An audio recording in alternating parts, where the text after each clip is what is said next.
નમસ્કાર, day special કાર્યક્રમમાં હું ધ્વની આપનું સ્વાગત કરું છું। ડે સ્પેશિયલ કાર્યક્રમમાં આપણે રોજ એક અલગ વિષય સાથે મળતા હોઈએ છીએ અને ખાસ કરી તે વિષય પર નિષ્ણાંતો સાથે ચર્ચા કરતા હોઈએ છીએ। દર્શક મિત્રો, દુનિયામાં ઘણી બધી ગેમ એ જાણીતી પણ છે અને પ્રચલિત પણ છે અને એવી જ એક ગેમની જો વાત કરીએ તો એ ગેમ છે ચેસ। અત્યારે આપણે જોઈ શકતા હોઈએ છીએ કે લોકો પોતાના ઘરમાં પણ એ ગેમ રમતા હોય છે, ઓનલાઈન પણ રમતા હોય છે અને ક્લબ્સમાં પણ આ ગેમ રમાતી હોય છે। આજે આ વાત એટલા માટે કારણ કે આજે ઇન્ટરનેશનલ ચેસ ડે છે। ખાસ કરી અને ચેસથી શું ફાયદા થઈ શકે છે આપણે જાણીએ છીએ કે ખાસ કરી અને બાળકોને વિકાસ કરવા માટે, માનસિક વિકાસ કરવા માટે પણ ચેસ ખૂબ જ મહત્વનો ભાગ ભજવતી હોય છે। આજે ઇન્ટરનેશનલ ચેસ ડે છે ત્યારે આપણે ચેસ વિશે ઘણી બધી વાતો કરવાના છે અને આ ચર્ચામાં અત્યારે મારી સાથે જોડાયા છે અંકિત દલાલ કે જેઓ ગુજરાત સ્ટેટ ચેસ એસોસિએશનના જોઈન્ટ સેક્રેટરી છે અને સાથે સાથે તેઓ ચેસ ટ્રેનર પણ છે, certified by world chess federation. તો અંકિતજી, આપનું અમારા સ્ટુડિયોમાં સ્વાગત છે। નમસ્કાર, thank you so much for calling me here. અંકિતજી, આજે જ્યારે ઇન્ટરનેશનલ ચેસ ડે છે ત્યારે આપ સૌથી પહેલા શું કહેવા માંગશો ચેસ ગેમ માટે? તમને થોડીક ચેસ ડે ની પહેલા હિસ્ટ્રી કહું। ચેસ ઇન્ટરનેશનલ ચેસ ડે યુનેસ્કોએ ડિક્લેર કર્યો છે અને આજે all over the world UNESCO international chess day મનાવે છે। એક વાત, ચેસ ગેમની શરૂઆત ક્યાંથી થઈ? તો ચેસ ઇન્ડિયાની રમત છે કે જે મૌર્યગુપ્ત એમ્પાયર વખતે એટલે 3rd કે 4th સેન્ચુરીમાં વિકસાવવામાં આવી હતી અને પછી સ્લોલી ને ગ્રેજ્યુઅલી એને મોડર્નાઇઝ થઈ રશિયાની અંદર। પણ એ ઓરિજિનલી આપણી ગેમ છે જેને ચતુરંગા કહેવામાં આવતું હતું। જી જી, એટલે કહી શકાય અંકિતજી કે બહુ ઘણા પ્રાચીન સમયથી ચેસ આપણા ત્યાં જોવા મળી જ રહી છે। હા, એટલે એકચ્યુઅલી ચેસ રાજાઓની ગેમ કહેવાતી હતી। એની હિસ્ટ્રીની અંદર પહેલા કેવું થતું હતું કે જે વોર્સ થતી હતી એમાં બહુ જ કિલિંગ થતું હતું, તો એ સ્ટોપ કરવા માટે એનીવેઝ વોર્સ કોણ જીતે, જેની પાસે વધારે ઇન્ટેલિજન્સ અને બુદ્ધિ હોય તેવો રાજા જીતતો હતો કે જેને સારી સ્ટ્રેટેજી બનાવી શકે। તો એના માટે થઈને એ લોકોએ એના પછી રાજાઓએ ચેસ રમવાનું ચાલુ કર્યું કે જેમાં રિયલ ઘોડા, રિયલ હાથી ઉભા રહેતા હતા અને એ લોકો ચેસ રમતા હતા અને જે બી ચેસની ગેમ જીતે એ કિંગડમને ટેક ઓવર કરી લેતું હતું, જેનાથી કોઈ જાનહાની થતી નહોતી। એટલે એ બહુ જ પ્રાચીન ગેમ છે। જી જી જી, બિલકુલ। એટલે સમયની સાથે મોડર્નાઇઝેશન થયું અને અત્યારે આપણને એક અલગ રીતે જ ચેસ જોવા મળી રહી છે। ખાસ કરીને ચેસના ફોર્મેટની જો વાત કરીએ તો કેટલી ટાઈપના ફોર્મેટ રહેતા હોય છે? બેઝિકલી આમ 4 ફોર્મેટ છે, પણ ટુર્નામેન્ટ 3 ફોર્મેટ્સમાં રમાય છે। જેમ ક્રિકેટમાં ટેસ્ટ મેચ છે, એવી રીતે ચેસમાં ક્લાસિકલ ફોર્મેટ છે કે જે સ્લો ફોર્મેટ છે, એના પછી વન ડે ની જેમ રેપિડ ફોર્મેટ છે અને T20 ની જેમ બ્લિટ્ઝ ફોર્મેટ છે।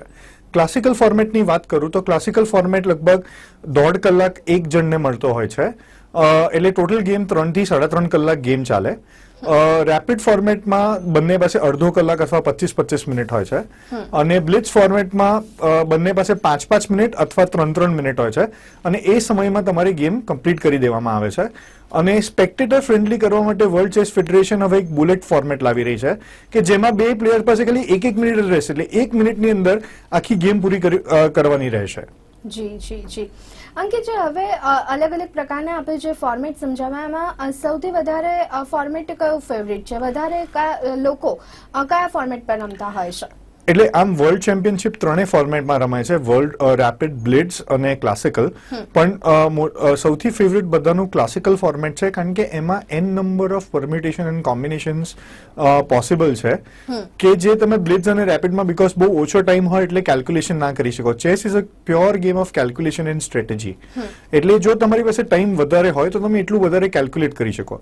હવે હું તમને એવું કહું કે વર્લ્ડ ચેમ્પિયન મેગ્નસ કાર્લસન કે વિશ્વનાથન આનંદ 2, 5, 10 નહીં પણ એ લોકો 20, 25, 30 મૂવ આગળ વિચારે અને એક ડિરેક્શનમાં નહીં, અનેક ડિરેક્શન્સમાં, એટલે it can be n number of permutations basically. So એના માટે ટાઈમ જોઈતો હોય કે જે રેપિડ અને બ્લિટ્ઝમાં પોસિબલ નથી। એટલે આજે સૌથી famous format is classical format કે જેમાં કોમનવેલ્થ, એશિયન બધી જ એ ફોર્મેટની અંદર રમાય છે। જી બિલકુલ। ઇન્ડિયાની જો વાત કરવામાં આવે તો ઇન્ડિયામાં લોકો ચેસ રમવાનું કેટલા પ્રમાણમાં પસંદ કરતા હોય છે? આપણે બહુ ઓછું જાણીએ છીએ કે ઇન્ડિયાએ કેટલી સ્પોર્ટ્સમાં ડોમિનેટ કર્યું। તો આપણે કહીએ કે ક્રિકેટમાં કર્યું, હોકીમાં કર્યું, બિલિયર્ડ્સમાં કર્યું, પણ ચેસ એક એવી ગેમ છે જેમાં વિશ્વનાથન આનંદ 10 વર્ષ વર્લ્ડ ચેમ્પિયન રહી ચૂક્યા છે અને એ છેલ્લા 30 વર્ષથી ઇન્ડિયાને લીડ કરે છે, એટલે ઇન્ડિયાના નંબર 1 પ્લેયર છે. આજે એમની એજ 47 છે, પણ એમને નંબર ગોલ્ડન પાછળ મૂકી અને steel he is leading India all over the world. અને વર્લ્ડના પણ ટોપ 10માં છેલ્લા લગભગ 25-30 વર્ષથી વર્લ્ડ ટોપ 10 ની અંદર છે. એટલે વિશ્વનાથન આનંદે આ સ્પોર્ટ કમ્પ્લીટલી ડોમિનેટ કર્યું છે અને આપણને ઇન્ડિયાને રિપ્રેઝન્ટ બધે કર્યું છે. So this is one sport where we have been a world champions. જી. અંકિત, જો બીજી વાત કરીએ, બાળકોને ધ્યાનમાં લઈને જો વાત કરીએ તો અત્યારના બાળકોમાં કેટલી અવેરનેસ અને કેટલી ઈચ્છા જોવા મળતી હોય છે ચેસ રમવા માટે? આપણા લાડીલા શ્રી નરેન્દ્રભાઈ મોદી એ જ્યારે ગુજરાતના સીએમ થયા એના પછી ચેસનો વિકાસ બહુ જ વધી ગયો છે. કારણ કે મને એમનું પર્ટિક્યુલર એક સ્ટેટમેન્ટ યાદ છે કે એ જ્યારે રશિયા ગયા હતા તો રશિયાના એક ગામમાં ગયા હતા કે જ્યાં બેઝિકલી એમને જોયું કે લોકો બધા ચેસ રમવામાં એન્ગ્રેજ છે, કે ત્યાં આગળ કોઈ જાતનો ક્રાઇમ નથી. ત્યાં આગળ એમને પૂછ્યું તો કે અહીંયા આગળ સુસાઇડલ રેટ પણ નીલ છે, બરાબર. તો એ વખતથી એમને અહીંયા આવ્યા અને કીધું કે મારે ચેસની રમત બધી જ સ્કૂલોમાં ફરજિયાત પાડવી છે, કે ચેસ રમવાથી છોકરાઓ બહુ જ સેલ્ફ કોન્ફિડન્ટ અને ધૈર્યવાન થાય છે બેઝિકલી. એટલે એ વખતથી એમને ચાલુ કર્યું. એના પછી એ આવ્યા, અમને કીધું, એટલે ગુજરાત સ્ટેટ ચેસ એસોસિએશને સ્પોર્ટ્સ ઓથોરિટી ઓફ ગુજરાતની સાથે 1200 શિક્ષકોની ટ્રેનિંગ કરી, કે જેની અંદર 1200 શિક્ષકોને શીખવાડવામાં આવ્યું 2008માં કે કઈ રીતે ચેસ શીખવાડાય છે. એ 1200 શિક્ષકો સ્કૂલમાં ગયા. એ સ્કૂલમાં જઈને એમને 1 લાખ છોકરાઓનો ડેટા બનાવ્યો અને સ્પોર્ટ્સ ઓથોરિટી ઓફ ગુજરાતને આપ્યો. ત્યારબાદ આપણા લાડીલા શ્રી નરેન્દ્રભાઈ મોદીએ કીધું કે મારે ચેસમાં વર્લ્ડ રેકોર્ડ બનાવવો છે. એટલે અમદાવાદની અંદર એમને 20,000 ખેલાડીઓ એક સાથે ભેગા કર્યા અને હજાર ચેસ માસ્ટર્સની સામે 20,000 ખેલાડીઓ રમ્યા. ત્યારથી આપણા ગુજરાત અને ઇન્ડિયા બંને જગ્યાએ ચેસ બહુ જ લોકપ્રિય છે. હું તમને એક સ્ટેટિસ્ટિક આપું કે ઇન્ડિયા અત્યારના વર્લ્ડમાં ચેસમાં નંબર 1 છે. ઇન્ડિયામાં 55,000 ઇન્ટરનેશનલ રેટેડ ચેસ પ્લેયર્સ થઈ ગયા છે. એટલે ગયા વર્ષ સુધી ચાઇના નંબર 1 હતું, કે જેની પાસે 44,000 ઇન્ટરનેશનલ રેટેડ પ્લેયર્સ હતા. અત્યારના ઇન્ડિયા પાસે લગભગ 55,000. એટલે તમે વિચારો કે એક વર્ષની અંદર જ આપણે 11,000 ઇન્ટરનેશનલ રેટેડ પ્લેયર્સ ઉભા કર્યા. અને એમ જ નહીં, તેજસ બાકરે જે આપણે ગુજરાતના ગ્રાન્ડ માસ્ટર છે, એ 2004માં 11મા ગ્રાન્ડ માસ્ટર ઇન્ડિયાના થયા હતા. અને 2010 સુધી આપણી પાસે ખાલી 15 ગ્રાન્ડ માસ્ટર્સ હતા. આજે 2017માં વી હેવ 47 ગ્રાન્ડ માસ્ટર્સ, જેમાં 2014માં અંકિત રાજપરા ગુજરાતને બીજા ગ્રાન્ડ માસ્ટર મળ્યા. એટલે ધ ગેમ ઇઝ પોપ્યુલરાઇઝિંગ અ લોટ. અને ઓલ ઓવર સ્કૂલ્સમાં અત્યારના ચેસ એડપ્ટ થઈ રહી છે. મોદી સાહેબે કીધું હતું કે આપણે સ્કૂલમાં કમ્પલસરી સબ્જેક્ટ કરીએ. એના પછી એમને ફિઝિકલ એજ્યુકેશનમાં chess as a subject introduce કરવામાં આવ્યો. અને અત્યારના બધી જ સ્કૂલ પાસે ઇક્વિપમેન્ટ્સ ઓલમોસ્ટ ચેસના છે, અને એમને બુક્સ પણ આપવામાં આવી છે કે જેનાથી ચેસ શીખવાડે છે એ લોકો.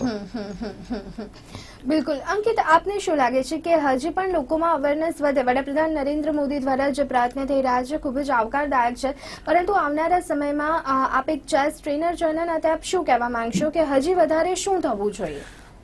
એકચ્યુઅલી ચેસ એક એવી રમત છે કે દરેક છોકરા એક મેન્ટલ અને એક ફિઝિકલ ગેમ રમવી જોઈએ.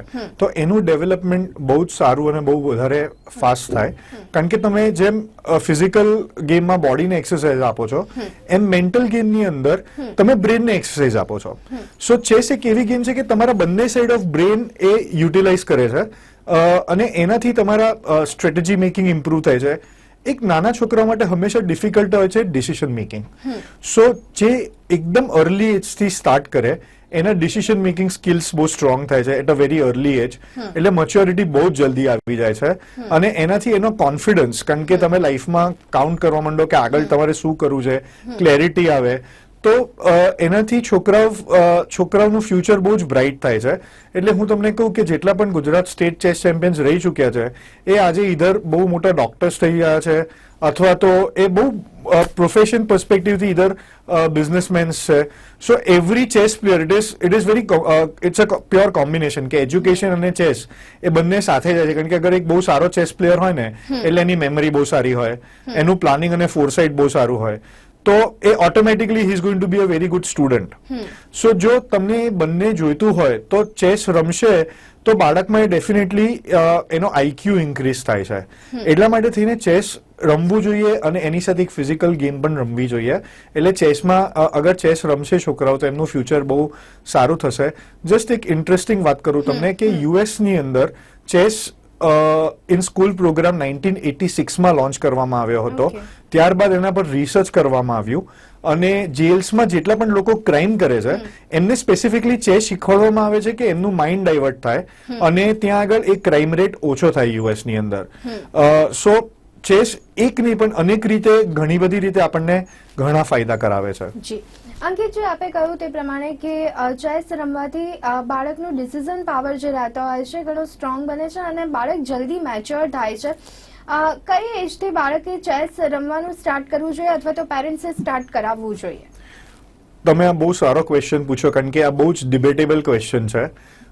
બેઝિકલી જે ચેસ એક્સપર્ટ્સ છે ઓલ ઓવર ધ વર્લ્ડ એ લોકો કહે છે કે 3.5 or 4 years is a ideal age to start, કારણ કે અત્યારના અંડર 5 વર્લ્ડ ચેમ્પિયનશિપ પણ ઓર્ગેનાઇઝ કરવામાં આવે છે. મારા હિસાબે અત્યારની જનરેશન બહુ જ ફાસ્ટ છે અને આપણી ગુજરાતની સ્પેસિફિક જનરેશન હું જોઉં છું એ બહુ જ ફાસ્ટ છે. 2.5 years એ છોકરાઓ મોબાઈલ પર ગેમ રમતા હોય છે, રાઈટ? તો I think an ideal age to start is 2.5 years કે જસ્ટ એમને એ એજ ઉપર ચેસ બોર્ડ અને ચેસ શું છે એની જાણ કરવી જોઈએ. ત્યારે 3 વર્ષે ઓટોમેટિકલી છોકરાઓ શીખવાનું ચાલુ કરશે. એટલે 2.5-3 વર્ષ is the right age to begin. જી, અને કિડ્સે કયા ફોર્મેટમાં રમવું જોઈએ ચેસ? મેં જેમ કીધું કે ક્લાસિકલ ફોર્મેટ એક એવું ફોર્મેટ છે કે જેમાં કારણ કે તમે એ ફોર્મેટની અંદર બ્રેન વધારે યુઝ કરો છો. બ્લિટ્સ ફોર્મેટ અને રેપિડ ફોર્મેટથી તમારી અંદર ક્વિકનેસ આવે છે, થિંકિંગ અલર્ટનેસ વધે છે, પ્રેઝન્સ ઓફ માઇન્ડ વધે છે. પણ ક્લાસિકલ ફોર્મેટ એક એવું ફોર્મેટ છે કે જેની અંદર તમે વધારે પોસિબિલિટીઝ અને પ્રોબેબિલિટીઝ કાઉન્ટ કરો છો, એનાથી તમારા માઇન્ડને એક્સરસાઇઝ વધારે મળે છે. અચ્છા, બીજું ક્લાસિકલ ફોર્મેટની અંદર તમને એક પ્રેપરેશન કરવાનો બહુ સારો ટાઈમ મળે છે કે સપોઝ કાલે તમારી ગેમ મારી સાથે હોય તો તમારી પ્રીવિયસ ગેમ હું બધી જ સ્ટડી કરી અને તમે શું રમી શકશો એ હું વિચારી અને એનું પ્લાનિંગ કરી અને એ ગેમમાં એક્ઝિક્યુટ કરવા માટે બહુ ઇઝી રહે છે. એટલે classical format is very interesting in out of all. જેમ આપણે ટેસ્ટ મેચ કહીએ છીએ કે test match is old and it's a gold form of cricket, એ રીતે classical is old and gold form of chess. જી જી જી. અંકિતજી, બીજી બધી જે ગેમ્સ છે એનાથી ચેસ કઈ રીતના અને કેટલા પ્રમાણમાં ડિફરન્ટ છે? તમે બીજી ઇન્ડોર સ્પોર્ટ્સની વાત કરો, કેરમ, આપણે ઇન્ડોર સ્પોર્ટ્સમાં કેરમ છે, સ્ક્રેબલ છે અથવા કોઈ બી કાર્ડ ગેમ્સ છે, પણ chess is something where you require a lot of brain. પહેલેથી કેવો મિથ હતો કે જે ઇન્ટેલિજન્ટ હોય ને એ જ ચેસ રમી શકે, પણ દેટ ઇઝ નોટ ટ્રુ. તમે ચેસ રમવાથી પણ ઇન્ટેલિજન્ટ થઈ શકો છો અને કોઈ પણ છોકરો બોર્ન થાય છે ત્યારે એની પાસે ઇક્વલ ટેલેન્ટ હોય છે. એમાંથી એમના કોચિસ કે એમના પેરેન્ટ્સ શું એક્સપ્લોર કરી શકે છે એ ઇમ્પોર્ટન્ટ છે. બીજી બધી ગેમ્સમાં physical game we can not compare with chess because it's absolutely a physical game. પણ ચેસમાં પણ ફિઝિકલ ફિટનેસની એટલી જ રિક્વાયરમેન્ટ છે, કારણ કે તમે જો ક્લાસિકલ ફોર્મેટમાં રમતા હો અને તમારું બોડી થાકી ગયું છે તો બ્રેનને ઓટોમેટિકલી બ્રેનને શ્રમ પડવાનો છે કમ્યુનિકેટ કરતા. સો આપણે chess is a combination of all. એટલે તમે ચેસ રમતા હો તમે એવું વિચારો કે બેથાડી ગેમ છે તો એવું નથી. એના માટે તમારે ફિઝિકલ ગેમ પણ એટલી રમવી જરૂરી છે ફિઝિકલ ફિટનેસ બનાવવા માટે. અંકિતજી, ચેસ માટે એવું કહેવાય છે કે અનુભવથી વધારે સારી રીતના આપણે ચેસ રમી શકીએ છીએ.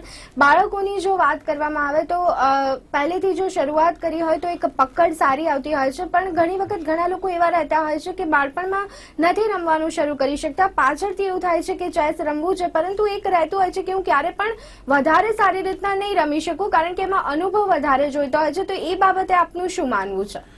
તમારી વાત બહુ સાચી છે. હવે ચેસ એક એવી ગેમ થઈ ગઈ છે કે જે બહુ નાની એજે ચાલુ કરવી પડે છે, કારણ કે અત્યારના અંડર 7 અને અંડર 9 નેશનલ ચેમ્પિયન્સ જે છે એ લોકો વર્ષના 300 ઇન્ટરનેશનલ રેટિંગ ગેમ્સ રમતા હોય છે લગભગ. એટલે એ લોકોની પ્રેક્ટિસ અને કોચિંગ અવર્સ કોઈ પણ જે મિડલ એજ મેન હોય કે લેટ્સ સે કે મેં 15 વર્ષે ચાલુ કર્યું હતું તો ઇટ ઇઝ વેરી ડિફિકલ્ટ, કારણ કે મારી પાસે પ્રાયોરિટીઝ પર્સપેક્ટિવથી ચેસ ટોપ પર નથી આવવાની, કારણ કે તમે એઝ ઇન તમે જુઓ તો it's not still alternate source of career. It is just a game, right? તો અર્લી એજ ઉપર તમે જેટલું ચાલુ કરો ઇટ ઇઝ મચ બેટર. પણ coming back to your question, એવું નથી કે તમે લેટ ચાલુ કરો તો તમે એ કોપ અપ ના કરી શકો. જેમ આપણા ગુજરાતના સ્ટેટ ચેમ્પિયન છે જેમને રેકોર્ડ તોડ્યો, મિસ્ટર હેમલ થાનકી, એમને ચેસ 14 વર્ષ પછી જ ચાલુ કરી અને હમણાં હી ઇઝ રાઇટ નાઉ 27-28. તો એ છેલ્લા 5 વર્ષથી સ્ટેટ ચેમ્પિયન થતા આવ્યા છે. એટલે એ really depends upon how you can grasp, કેટલો ટાઈમ તમે એની પાછળ આપી શકો છો, એ બધું એના પર ડિપેન્ડ કરે છે. અને હવે એક Gujarat state chess association, Gujarat government અને સ્પોર્ટ્સ ઓથોરિટી ઓફ ગુજરાત દ્વારા સ્લોલી ગ્રેજ્યુઅલી માહોલ ચેસનો વધી રહ્યો છે, તો તમે એને કરિયર તરીકે પણ ચૂઝ કરી શકો છો. જી, કરિયર તરીકે ચૂઝ કરી શકાય. કઈ રીતના કઈ તકો આમાં ઉપલબ્ધ છે એ બાબતે આપ શું કહેશો અંકિતજી? ચેસ હજી એક ગ્રોઈંગ પ્રોફેશન છે. એટલે અત્યારના લાઈક ચેસ કોચેસ, અત્યારના સ્પોર્ટ્સ ઓથોરિટી ઓફ ગુજરાતની ઘણી બધી સ્કીમ્સ છે, જેમાં સ્પોર્ટ્સ ઓથોરિટી ઓફ ગુજરાત અત્યારના દરેક જગ્યાએ સેન્ટર ઓપન કરી અને કોચ નિમણૂક કરવાની વાત કરે છે, જે આપણી પાસે અત્યારના કોચની શોર્ટેજ છે. જેમ મોદીજીએ એ વખતે કીધેલું કે મારે કમ્પલસરી સબ્જેક્ટ કરવો છે, પણ આપણી પાસે એટલું ઇન્ફ્રાસ્ટ્રક્ચર નહોતું કે આપણી પાસે એટલા બધા કોચિસ નહોતા, એટલે એમને શિક્ષક ટ્રેનિંગ લાવ્યા. તો એ શિક્ષક ટ્રેનિંગ એટલે શિક્ષક કોર ચેસ પ્લેયર નથી. એની જગ્યાએ આપણી પાસે એટલા ચેસ કોચિસ હોય તો આપણું ડેવલપમેન્ટ ખાસું વધી જશે.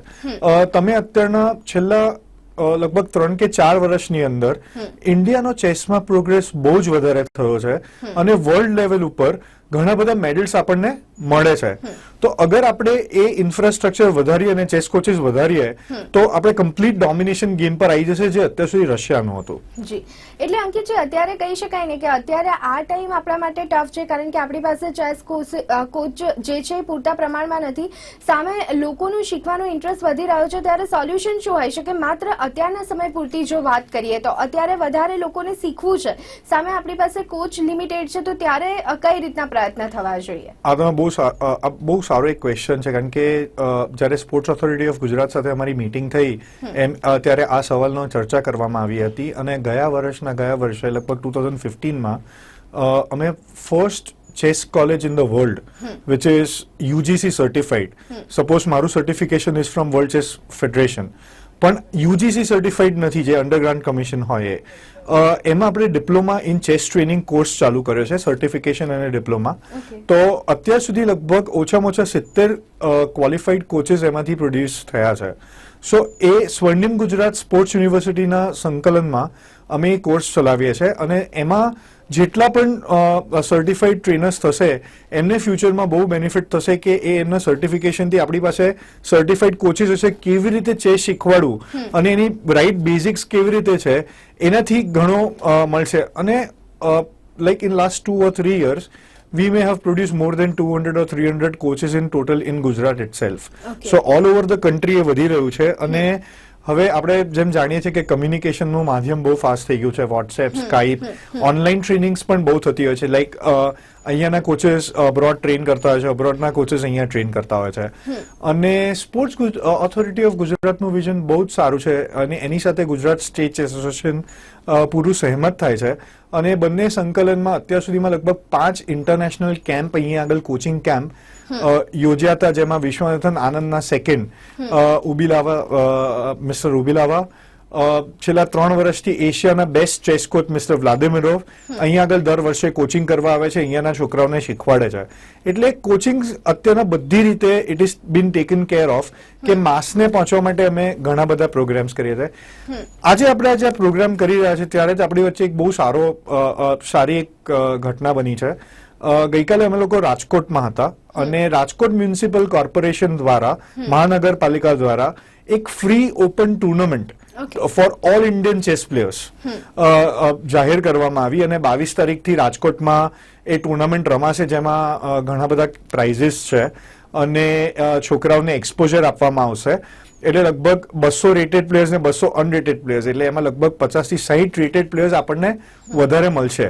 સો તમે ઓલ ઓવર જોવા જાઓ તો અવેરનેસ સાથે કોચિંગની ઓપોર્ચ્યુનિટીઝ બી વધી રહી છે.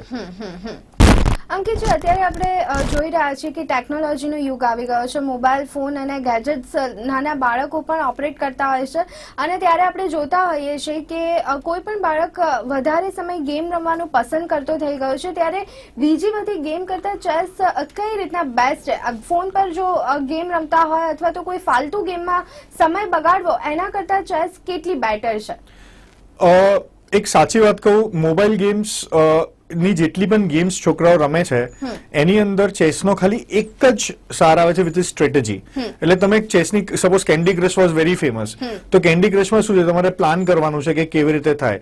જ્યારે ચેસમાં એના બધા જ આપણે મેં તમને કીધું પ્લાનિંગ, ડિસિઝન મેકિંગ, સ્ટ્રેટેજી, એ બધું જ ઇન્ક્લુડ ફોરસાઇટનેસ. જ્યારે કેન્ડી ક્રશ રમે છે તો એક જ વસ્તુ કે તમે સ્ટ્રેટેજી બનાવો, જીત્યા તો જીત્યા. જ્યારે તમે ચેસ હાઈએસ્ટ લેવલ ઉપર રમો છો ત્યારે તમને ખબર પડે છે કે કેટલી એક્સરસાઇઝ કરાવે છે માઇન્ડ પાસે. સપોઝ વર્લ્ડ ચેસ ફેડરેશન એક નિયમ લાવ્યું છે કે જ્યારે ક્લાસિકલ ફોર્મેટમાં વર્લ્ડ ચેમ્પિયનશિપ રમાતી હોય ત્યારે દિવસના એક જ રાઉન્ડ રમવાનો, કારણ કે એ બહુ જ તમારા બ્રેન પાસે એક્સરસાઇઝ કરાવે છે કે જે મોબાઈલ ગેમ્સની અંદર કે બીજી કોઈ પણ ગેમ્સની અંદર એ વસ્તુ અવેલેબલ નથી. અને મોબાઈલ ગેમ્સ રમવાથી તમને કોઈ અચીવમેન્ટ લાઈફમાં મળવાનું નથી કે જે તમે ચેસ રમીને મળી શકશે. સપોઝ તમે વાત કરો તો ચેસમાં તમારી પાસે મેડલ્સ હોય તો મે બી તમે ક્યાંય જગ્યાએ જોબ્સમાં, હું મારો પોતાનો તમને એક્ઝામ્પલ આપું, જ્યારે મેં મારું પોતાનું માસ્ટર્સ લંડનથી કર્યું છે અને જ્યારે લંડન હું કંપનીમાં જોબ લેવા ગયેલો અને મેં કીધું હતું કે હું પોતે એક ઇન્ટરનેશનલ રેટેડ ચેસ પ્લેયર છું, તો મને એ લોકોએ ઓપન આર્મ સાથે એક્સેપ્ટ કર્યું હતું કે વાવ, ચેસ પ્લેયર એટલે તો બહુ ઇન્ટેલિજન્ટ છે. પણ જ્યારે તમે મોબાઈલ ગેમની વાત કરશો તો એ ક્યાંય રેકોગ્નાઇઝ નથી. બિલકુલ. જી, અત્યારે આપણે જોઈએ તો કોર્પોરેટ સેક્ટરમાં પણ એમ્પ્લોઈઝ માટે ગેમ્સ રાખવામાં આવતી હોય છે, એમાં ચેસ કેટલી જોવા મળતી હોય છે આપણને? મને એક બહુ જ શોખ લાગે છે કે જ્યારે કોર્પોરેટ્સ બિઝનેસ સ્ટ્રેટેજીસ ને બધું બનાવતું હોય છે ત્યારે એ લોકોએ ચેસને નજરઅંદાજ કર્યું છે. આઈઆઈએમ જેવું આઈઆઈએમ પણ ચેસ સ્ટ્રેટેજી બિલ્ડિંગ માટે શીખવાડે છે કે chess is a very important subject. અગર કોર્પોરેટ્સ આ વસ્તુ અડોપ્ટ કરે, ચેસની ટ્રેનિંગ કરે, તો એમના એમ્પ્લોઈઝને ડિસિઝન મેકિંગમાં બહુ ફરક પડે, સ્ટ્રેટેજી બિલ્ડિંગમાં, પ્લાનિંગમાં અને કોર્પોરેટ સ્ટ્રેટેજીસમાં. એટલે લાઈક જે બી ચેસ પ્લેયર હશે એનું થિંકિંગ ક્વાઇટ વિવિડ હશે, કારણ કે એને એક વસ્તુ પર નથી વિચારવાનું. એટલે જ્યારે મોદી સાહેબ જ્યારે આ વસ્તુ લાવ્યા ત્યારે એમને કીધું હતું કે એક એમને એક્ઝામ્પલ આપ્યું કે કોઈ છોકરાને તમે કામ સોંપ્યું હોય કે ભાઈ તારે સુરત જઈને આ કરવાનું છે, બરાબર, તો સપોઝ બહુ વરસાદ પડ્યો અને ટ્રેનો નથી કે ટ્રેનમાં ટિકિટ અવેલેબલ નથી અને એ કે બસ હું તો પાછો આવી ગયો કે ટ્રેનમાં ટિકિટ અવેલેબલ નથી, તો કે એવું નહીં, એ કામ એને કોઈ પણ એંગલે પતાવવાનું છે કે ટ્રેન એક જ જરિયો નથી, બસ છે, જીપ્સ જાય છે, કાર્સ જાય છે, બરાબર, તમે કોઈ બી રીતે કામ પતાવી ના આવો. સો સિમિલરલી કોર્પોરેટમાં જ્યારે ચેસ ટ્રેનિંગ આપવામાં આવે ત્યારે એક બ્લાઇન્ડ સ્પોટ આપણી અંદર ઓપન અપ થાય છે, કારણ કે તમારે જ્યારે વિચારવાનું છે, તમારું ફોકસ, કોન્સન્ટ્રેશન એ ડબલ થાય છે અને પ્લસ તમે વર્સેટાઇલ થાવ છો. તમે કોઈ પણ ચેસ પ્લેયરને જોશો તો એ ઘણો વર્સેટાઇલ હશે અને એનું પ્લાનિંગ ઘણું ડીપ હશે. જી જી જી, બિલકુલ. ચેસની આજે જ્યારે આપણે વાત કરી રહ્યા છીએ ત્યારે આપને એક એ પણ પૂછવા માંગીશ કે તાજેતરમાં જ સ્પોર્ટ્સ કોટા ડાઉન કરવામાં આવે છે, તો એ બાબતે આપનું શું કહેવું છે? આપણી પાસે સમય પૂરતો નથી, ખાસ કરી અને આ વિષય પર હું વાત કરવા માંગુ છું. સી, મને મેં વાંચ્યું હતું એના વિશે. મારું એવું કહેવું છે કે government has two think about it. મેં હમણાં જ કીધું કે કોર્પોરેટ સેક્ટર જેમ એને કોર્પોરેટ સેક્ટરને આટલા બેનિફિટ મળી શકે અગર ચેસ રમવાથી, તો એ સેમ વસ્તુ ગવર્મેન્ટમાં ઇમ્પ્લાય થાય છે. આજે કોઈ પણ ચેસ પ્લેયર કે કોઈ પણ sports, let's forget only chess, તો એ માણસ વધારે સટલ હશે, એ વધારે ટ્રેન્ડ હશે in terms of any fitness, એનું માઇન્ડ, કારણ કે કોઈ બી સ્પોર્ટ તમને એક આમ કોન્ફિડન્ટ અને એમ સેલ્ફ રિલાયન્ટ માણસ બનાવે છે. તો સિમિલરલી જ્યારે ગવર્મેન્ટ એમ્પ્લોય તરીકે આવે છે ત્યારે એ ઘણા બધા ચેન્જીસ સિસ્ટમની અંદર લાવી શકે છે, એ ઘણું બધું કોન્ટ્રીબ્યુશન કરી શકે છે અને સાથે એનું સ્પોર્ટ્સ રમી શકે છે. સો એકલું આપણે સ્પોર્ટ્સ પર્સપેક્ટિવથી ના જોતા બંને પર્સપેક્ટિવથી જોઈએ તો બંને સાઈડ એક વિન વિન સિચ્યુએશન ઊભી થઈ શકે એવી છે કે જેમાં એવું કહીએ કે આપણે ખાલી 2 થી 5% સ્પોર્ટ્સ કોટા હોય તો ઇવન સ્પોર્ટ્સને એક લિફ્ટ મળે છે અને ગવર્મેન્ટમાં જે ચેન્જીસ લાવવા, એમને આપણે અપગ્રેડ કરવા બહુ સારું છે. અને મોદીજી જ્યારે હમણાં જ ટ્રાન્સ સ્ટેડિયમનું ઓપનિંગ કરવા આવ્યા હતા ત્યારે એમને પણ એ જ કીધું હતું કે અગર આપણે સ્પોર્ટ્સને ઇટસેલ્ફ એન ઓલ્ટરનેટ પ્રોફેશન બનાવીએ, right, so he is very clear કે સ્પોર્ટ્સના શું ફાયદા છે.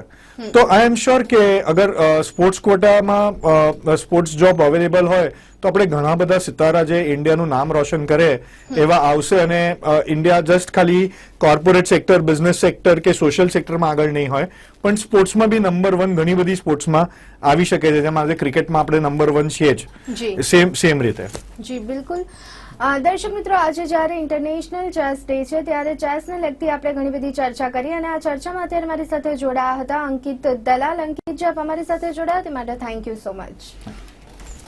તો દર્શક મિત્રો, ડે સ્પેશિયલ કાર્યક્રમમાં અત્યારે બસ આટલું. આવતીકાલે ફરી એક વખત મળીશું. ત્યાં સુધી આપશો રજા. નમસ્કાર.